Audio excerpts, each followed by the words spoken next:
Next ఏం అవుదాం అనుకుంటున్నావు? నెక్స్ట్ సింగింగ్ మరి బాగా పాడుతున్నావు.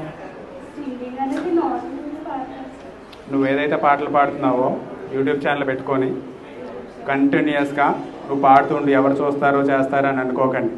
కంటిన్యూస్గా పాడుతుండు, చాలా బాగా పాడుతున్నావు. ఒకవేళ ఒక బిజినెస్ ఏమైనా చేద్దాం అనుకుంటే సింగింగ్ స్కూల్ పెట్టించేద్దాం. ఒకటి సింగింగ్ స్కూల్ పక్కలకి చిన్నపిల్లలకి ఉపయోగపడుతుంది కదా, సరేనా?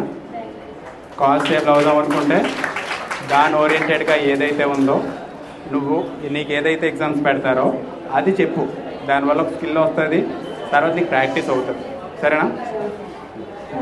నెక్స్ట్ మైక్ ఇది తీసుకోవాలి, ఏదో తీసుకోవాలి. నా పని చెప్పాను కదా, 100 రూపీస్ అనేది చదువుతూనే సంపాదించాలి.